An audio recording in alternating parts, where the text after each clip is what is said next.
Graça e paz, tudo bem com vocês? Hoje nesse podcast eu vim falar sobre doutrinas e o que a pandemia mais expôs nesses dias.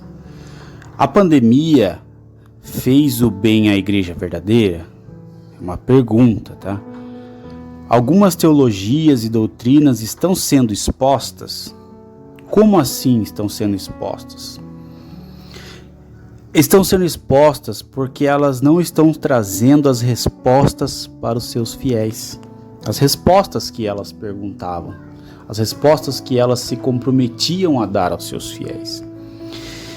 O que isso quer dizer? Isso quer dizer que o joio está sendo separado do trigo, tanto doutrinário como unicamente. E aí, como assim o joio está sendo separado do trigo? Lá em Mateus capítulo 13, versículo 24 a 46, Jesus conta a parábola do joio e do trigo e mostra que em um certo momento o senhor daquele campo diz que no momento certo, no momento da colheita, o joio seria separado do trigo. Por quê? Porque o joio ele é parecido com o trigo, porém, quando é jogado ao vento, o joio, ele voa, ele se abala pelos ventos, e o trigo não, que é a semente. Então, quando uma teologia é deficiente, manca, coxa, quando ela não fica de pé diante do vendaval, ela é frágil mesmo.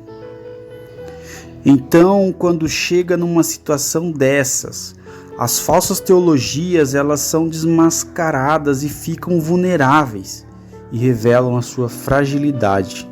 E louvado seja Deus por isso. Porque quando bate um vento forte, a palha, ou seja, o joio, ele vai embora. Mas o grão, que é os grãos do trigo, eles ficam.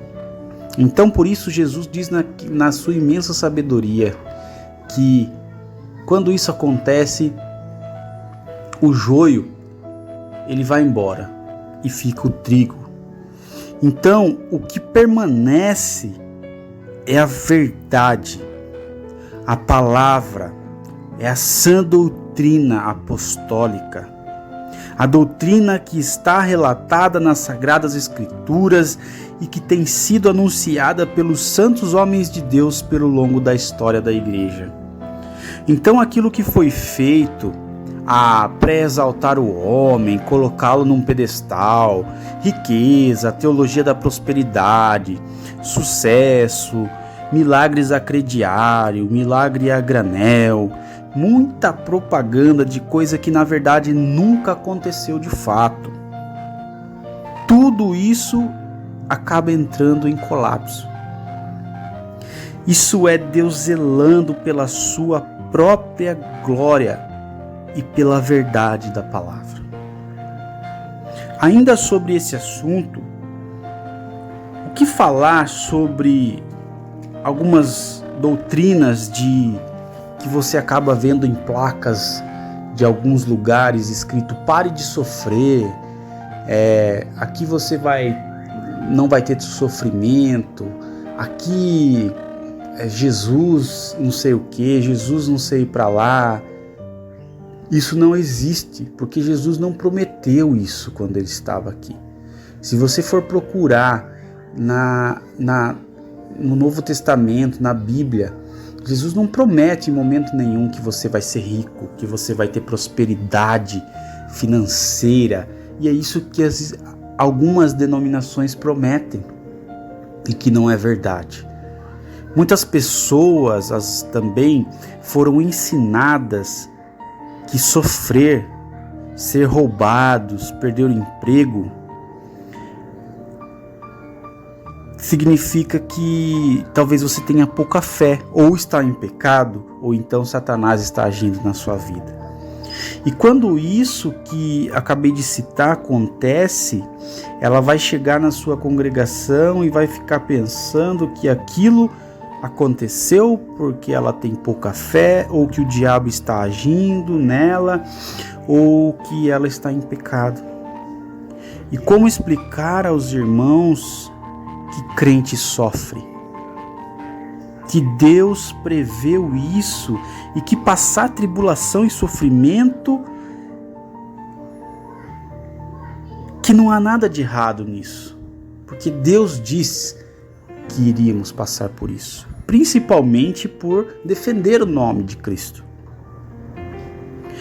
Então, vamos pegar a bibliografia do apóstolo Paulo. O apóstolo Paulo é o maior pregador do cristianismo do primeiro século, o maior plantador de igreja e o maior teólogo. Um homem que revolucionou o mundo na sua época, indo a muitas províncias mais distantes do império para levar o evangelho, plantar igrejas e estabelecer lideranças. O apóstolo Paulo, onde chegava, ele era perseguido, ele era açoitado, ele era preso, ele era apedrejado, açoitado com varas. Onde ele chegava, ele tinha que sair correndo porque as pessoas queriam matá-lo. Até arrastado como morto, ele foi em Listra. Ele chegou à velhice pobre, solitário, acusado de um crime que não praticou e como malfeitor.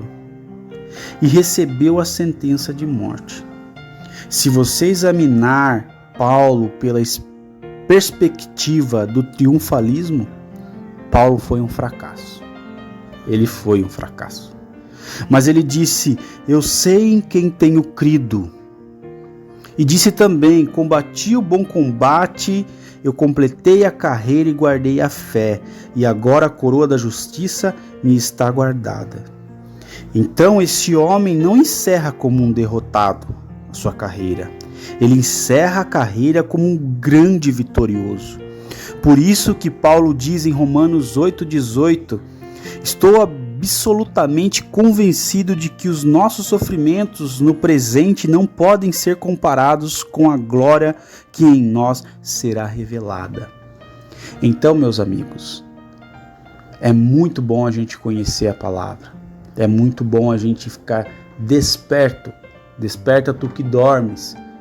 E começar a enxergar através do Evangelho o que estamos fazendo com a nossa vida, o que na verdade estamos buscando, se é a mão de Deus ou se é Ele próprio. Que Deus abençoe a sua vida e até mais.